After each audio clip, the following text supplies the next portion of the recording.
अब एक प्रश्न हमारे पास ये है कि बुद्धि प्रधान अंतःकरण है, तो उसको भाव प्रधान कैसे बनाना? प्रश्न। इसी का अंतःकरण बुद्धि प्रधान है, तो भाव प्रधान क्यों बनाना, कैसे बनाना? तो एक चीज ध्यान देने की,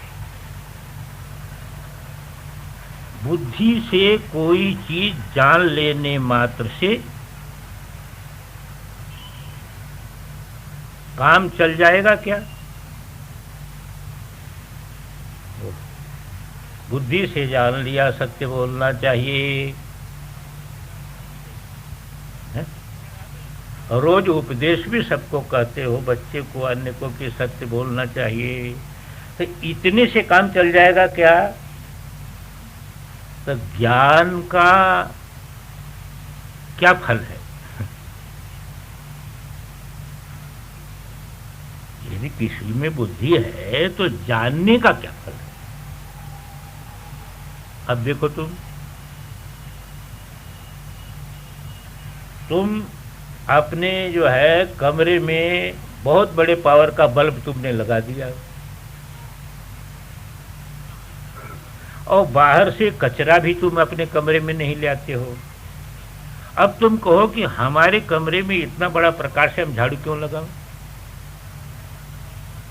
तो प्रकाश का उपयोग क्या है? प्रकाश का उपयोग यह है कि सूक्ष्म से सूक्ष्म कचरा दिखेगा, यही उपयोग है कि नहीं?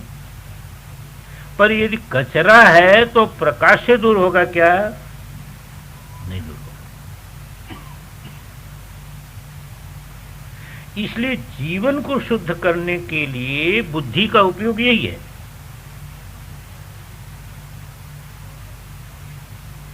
जीवन को शुद्ध किए बिना तुम आगे नहीं बढ़ सकते। आगे ज्ञान का उपयोग नहीं जो है वह दूसरे प्रकार का उपयोग है, पर यहां तक उपयोग यही है। जैसे शास्त्र से तुमने समझ लिया कि प्रातः काल अरुणोदय में उठना चाहिए, संध्योपासन करना चाहिए, तो जान लेने से फल मिल जाएगा? तुमको उठना पड़ेगा। इसलिए प्रारंभ में व्यक्ति को, यद्यप कहीं ऐसा है कि ज्ञान से ही फल होता है, जैसे मान लो रस्सी है और उसमें सांप तुमको सांप का भ्रम हो, तो प्रकाश जल गया तो तुमने देखा रस्सी है, तो रस्सी के ज्ञान से सर्प का भ्रम दूर हो गया कि नहीं?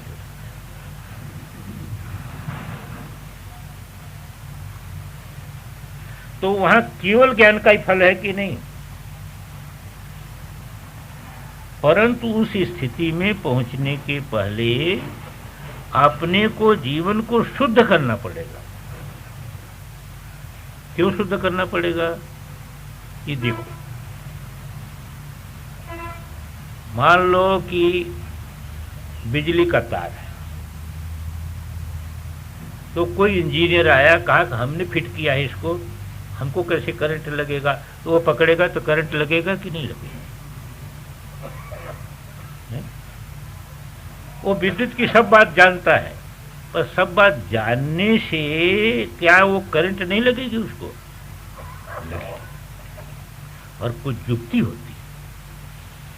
लकड़ी पर खड़ा हो जाए कोई व्यक्ति, हाथ में रबड़ ले ले, उसी तार को पकड़े तो करंट। आपको 24 घंटे जिस जगत में व्यवहार करना पड़ता है, वहां की माया की करंट व्याप्त है।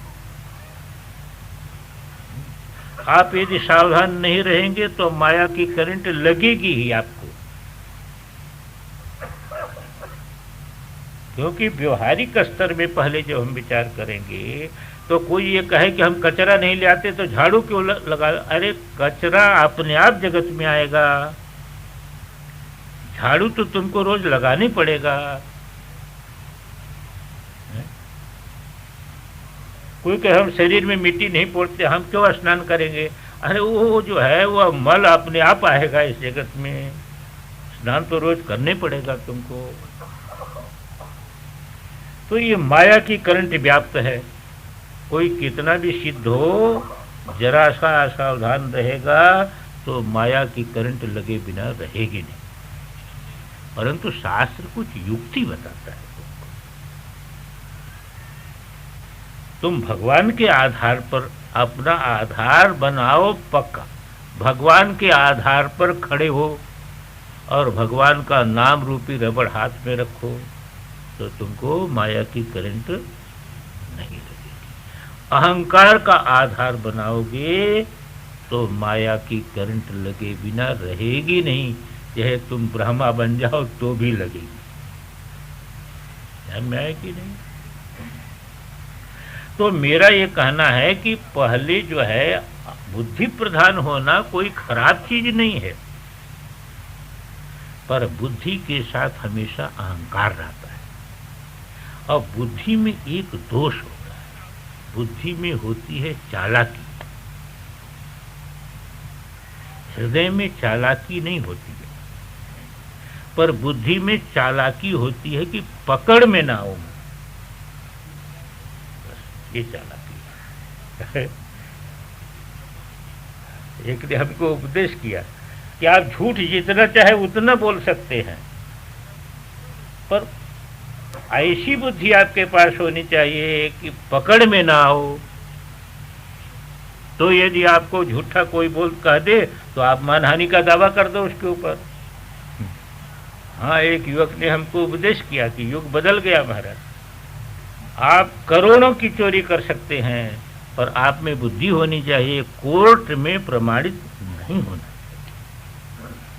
हमने कहा भाई तेरी भाषा तो बड़ी चमत्कारिक है, पर एक बात तो मेरे समझ में नहीं आई कि उसको पता रहेगा कि नहीं मैंने झूठ बोला, उसको पता रहेगा कि नहीं मैंने चोरी किया। तो ये जो उसको पता है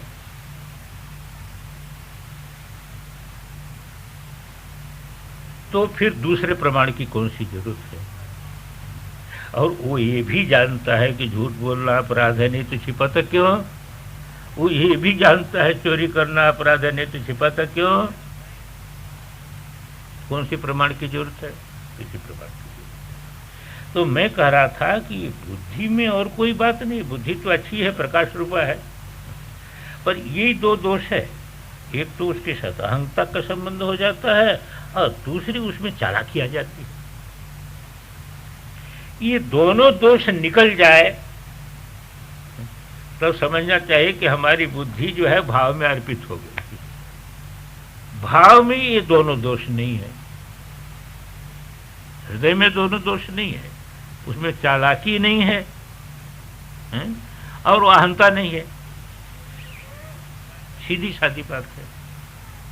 इसलिए शास्त्र ये मानता है कि बुद्धि की इस दोष को दूर करने के लिए उसको श्रद्धा समर्पित करना बहुत जरूरी है। अब कहो श्रद्धा समर्पित कैसे होगी हमारी बुद्धि? हमारी बुद्धि तो बहुत बड़ी हुई है।